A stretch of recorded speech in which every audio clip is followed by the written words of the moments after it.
Welcome to a Season of Caring podcast, where there's hope for living, loving, and caring with no regrets.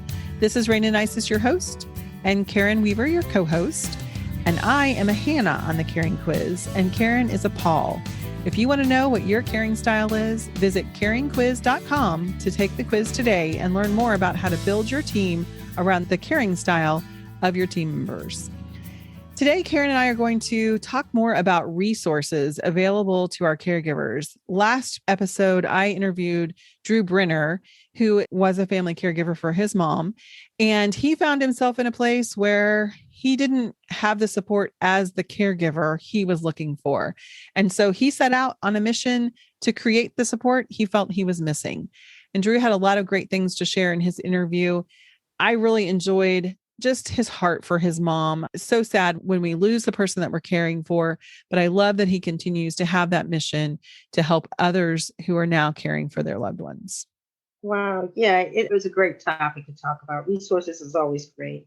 I really agreed with Drew when he was talking about, as a caregiver, you have so many professionals you have to deal with. I mean, there's such a wide range of people that you need to deal with when you're managing someone's life affairs, also your own life and affairs, and also health issues. And usually I would say the focus is on the person that you're caring for. And it's not often enough that we find the resources readily available for the caregiver. I agree. When we're talking to the doctors, we have all this language to learn. When we're talking to financial professionals, we have all these language to understand. There's just a lot to take in. And really, the focus on how are you as a caregiver?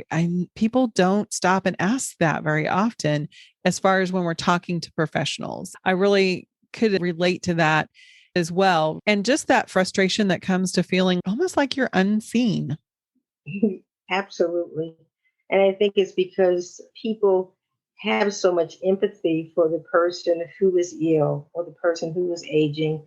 I think they sometimes forget just how much of a strain and how much stress the caregiver is actually going through. And it made me think about, as coaches, you and I being coaches, how might we do a better job of helping others to sort of navigate this whole issue of resources? I mean, I started thinking about questions like, what types of support do you need? What's not getting done? What type of support would make a huge difference for you as a caregiver? I think that it's something that people need help navigating, because oftentimes I find caregivers don't slow down enough, or don't feel that they can slow down enough to actually think through the things that they really need that would make a huge difference in how they care for themselves and how they care for their loved one as well. I'm working with people in their caring season and talking with the stressors that they have. The questions that I ask them are often questions they never thought to ask themselves. So I have a client who's caring for her mom who lives in the home with her. It's so funny because we were just talking about how the end of the day can just be so hard. And I struggled with that with my dad as well, that nighttime routine. You know, there's sundowners, there's just lack of reserves left really on everyone's part by the time you get to the end of the day. I said, have you ever thought about maybe bringing in a caregiver for a couple of hours in the evening so she can have a break, so your mom can have someone else around to talk to, and just maybe she's tired of you by then. She kind of laughed and she's like, I never even thought about that. She's like, I know I'm tired, but I hadn't thought about the fact that mom's tired of me. I think sometimes just being able to ask the questions and help them really consider what options are available. Is this a good fit for us? Do we need this? That kind of thing. Unless you have somebody to really talk to, a lot of times you don't have those thoughts yourself. Yeah. And I appreciated how Drew talked about wanting to be the link for people to get the resources, and how he talked about wanting to give people a voice and a listening ear. And I think those are two huge things that often as a caregiver, you don't feel that you really have. I know, being a caregiver myself in the trenches, like right now, so few people that I have that actually nurture my spirit when I talk to them. And so I've really been very selective in how I spend my time and my energy, because there's so many people that it's not life giving when I'm having a conversation. So yeah. Well, and I think that listening piece comes back again, what you just said about even coaching is that so many times it's just having someone to listen. And when people call to check in on you, it's not always about listening or about supporting. It's just sometimes about, I don't know, being a good person that checked in on you. I don't know. Right, So, right. And I think sometimes it's just to help them to feel better so that they can say, well, I checked in on them to see how they were doing. And Karen said that everybody is doing fine. So mhm. everybody must be doing fine. So, I can really appreciate anyone who is trying to sort of gather resources in one place to help caregivers to have anything that will give them access to many resources instead of just one or two. And of course, with all of us in this COVID environment, Drew's organization was impacted by COVID, which we would expect, because I don't think there's anyone who has been untouched by it, but it is still up and running. And so I give him credit for what he's contributing to this area. Yeah, his compassionate heart. I mean, not only has he endured COVID, but he's endured losing his mom in the middle of COVID. And that's such a difficult, challenging thing. But when I talked to him after I found out his mom passed away, he just said, this is my passion and I want to help other people, even though I'm Mhm. not caregiving anymore. I just know that the needs are still there. And it helps give me purpose and passion to be able to help others. And I think he really does that compassion that Aaron Blight talked about, that Yes. competence and compassion. Drew is just a very compassionate person. So he has that listening ear, and the people that he's brought into his nonprofit are there to do that as well. So I love Yeah, that too. I can appreciate that. And another topic that's near and dear to my heart that he talked about was appreciation, how to make caregivers feel appreciated. I was thinking about the retreats that are done in my area, where yearly they have retreats which provide a learning experience, lunch, and some pampering activities. And I always look forward to it. Of course, it was different this year because they had to do it virtually, but it really is a nice gathering time to be with other people who can relate to your story. And I think appreciation is a huge topic that we probably need to talk about even more. And when I think of appreciation, I want some tangible gestures. I mean, just calling and saying how you're doing is not what I call appreciation. I want maybe some time off or bring me a meal. I mean, what are your thoughts on that? I agree. I think we need more than just the thought. We actually need something behind that. We need someone to know, even if it's just coming and sitting with me. I think the presence, the physical presence with someone else makes a difference. But like you said, bring the meal, but let's eat together, Right, because right. especially when I was taking care of my dad, he couldn't really have normal conversation.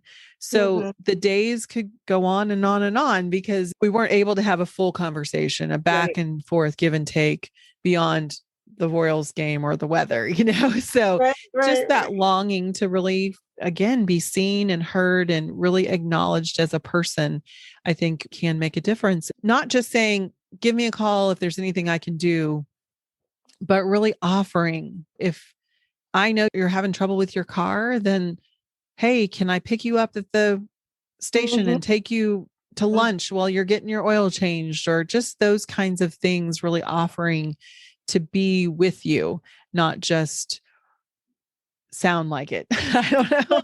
yeah, and I think as caregivers too, we have to be direct as well, because I think sometimes people do have good intentions, Mhm. but we have to be very direct and saying, I need someone to take me to pick up my car, or I need someone to prepare a meal this day because we have a lot of doctor's appointments or something like that. I mean, I think we have to be direct, unfortunately, because people just don't get it if we're not direct sometimes. Well, and they haven't been there. Most of them haven't been there. I think those that have been caregivers are a little more understanding of what you really need. But those who haven't walked a mile in our shoes, just don't understand what the need truly is and why. Like you said, just getting out to the doctor can be just exhausting. It can drain all of the energy that you have. And when you bring someone home from the doctor's appointment, they're drained as well. And so you both have limited resources and you still have to make it through the rest of the tasks of the day. And that can just be super challenging. Realizing that, number one, this is a need that I have as a caregiver. I need to make sure that there is nothing else that day. I haven't put more obligations on my plate, and that I have planned ahead for those meals and ask for the help that I need when I need it. That's an important point too, to really think through what can someone do for you, and then just go ahead and ask for it. I also think it's hard for the person we're caring for to express appreciation. I think it's hard for them to receive the care. And so they aren't good at the appreciation of it. But really realizing that even if they don't have the voice to say thank you often enough, to encourage a caregiver with that thank you. And I do that frequently through social media and things. I just think of our listeners and think of people who are in that season. And I just want to say, thank you. Thank you for staying in the whole course and doing the tough things. It is not an easy job. And I know it's not. And I appreciate it, even though it's not directly impacting me. But I know that the person you're caring for appreciates it. So I want to be that voice for them too. Yeah, that's so true. And what did you think about the card that Drew created? I just thought that was such a neat idea. I mean, I do think about this probably more often than most people do as a caregiver. But what happens to the person you're caring for if something happens to you as the caregiver? So important. Yeah, it's invaluable to know that you have that information in an easy place to communicate, especially when you're a primary caregiver. I think my experience was I was coming and going. So when I was in town, I was usually with my dad. So if something was going to happen to me, he was going to be there with me, which is scary too. But for others, when you're the primary caregiver and you live there all the time, anytime you leave, you're thinking about them and what your timeline is to get back to them and what their needs are. And so I think it's a great idea. Again, getting the emergency personnel to realize that content information is right there available for them is an important piece of that too. But I'm sure it has to give you a sense of peace knowing I've communicated this information. Yeah, absolutely. And certainly I believe that anyone as a caregiver should be having conversations with someone else with regard to what to do in case something happens to you as the caregiver. It's going to be unexpected because you're not expecting it to happen. So it's not something you're planning. So, but definitely I think it's something that some thought should be given to. Sure. And I think even equipping other members on your team, we had paid caregivers and making sure they knew where the emergency contacts were. If I wasn't available, who else do you call? A neighbor, or we had a situation where my dad fell down and caregiver physically couldn't get him up by himself. Contact information was right there on the fridge for the neighbor to help. So making sure you really communicate all of those things to everybody involved. And then it all comes down to the self-care information, as he was talking about burnout. And how many times have we heard that? And certainly when you feel that coming on, then that is your cue that you need to step back and do some reflection. And of course, all of us, we really need to know the signs of burnout for ourselves because it may look different for different people. So it's really important to kind of know your limits, but at the same time, know that you're not alone. Knowing what your signs are, which is what you said, but what are some signs of burnout? How do you know when you're close? Or how do you know that you're just getting to a point that you need to take a break? For me, I think it was the impatience. I think anytime you're dealing with somebody who has dementia, my dad, I always used to tell my sister, he just doesn't have a hurry button anymore. I know. There is just no way, because my dad would never, ever have been late to anything. Right. But even saying, Dad, we're going to be late. Come on, let's go. It didn't matter. No.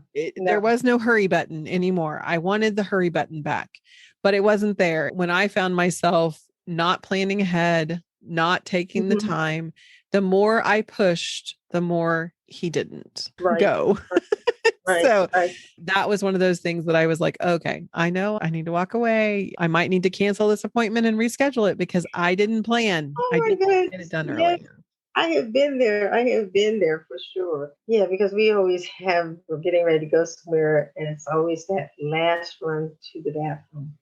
But getting him out of the bathroom is the challenge. So I have learned to really start very early in the morning if I'm trying to get to a morning appointment. And sometimes it still doesn't work. Mhm. And like you said, sometimes I, do run into situations where I think I'm going to have to reschedule appointments. So, but I think you have to learn how to be flexible because there's no sense in getting frustrated because the person being cared for really doesn't have the capacity to understand what you're trying to accomplish or what you need to be done and why it has to be done in a hurry. So I can so relate. Really realizing what it's like when you're at the end of your rope and paying attention to those things, whether it be a headache or restless sleep. What are your burnout signs? And Mhm. pay attention to them so that you really realize that you need to do something different. You need a respite, you need a break, something to help you be able to take that step back and get rejuvenated and re-engaged. It's very important. Yeah, absolutely. Impatience definitely is my key sign. If I start to become impatient, then I know that I need to take a bathroom break or something. Go hide out Yep. or because it's just not working. Hmm. So, but yeah, that was a great interview. I'm sure people will find some value in actually going to his Facebook page and following up with his organization. You can reach Drew at info@kcncares.org. And that was where you could request your I Care card as well as the caregiver bag. So, Kansas Caregivers Network was that contact information. If you haven't listened to our episode with Drew Brenner, I recommend that you go ahead and do that as well. But I just really enjoyed being able to feature a caregiver who was in the trenches and at the same time was looking at ways to serve and love on other caregivers through that opportunity to be a listening ear, to be a voice and an advocate for them, as well as to pull some of these important resources together. So thank you again, Drew, for doing that. And listeners, be sure to visit our website at aseasonofcaring.com/podcast to leave any comments for us. We also appreciate any reviews that you leave on the podcast format that you listen to us. Reviews help others find the podcast and be able to receive the hope for living, loving, and caring with no regrets as well. Thanks again for listening. And just a reminder, A Season of Caring podcast is created for the encouragement of family caregivers. If you have medical, financial, or legal questions, please contact your local professionals and take heart in your season of caring.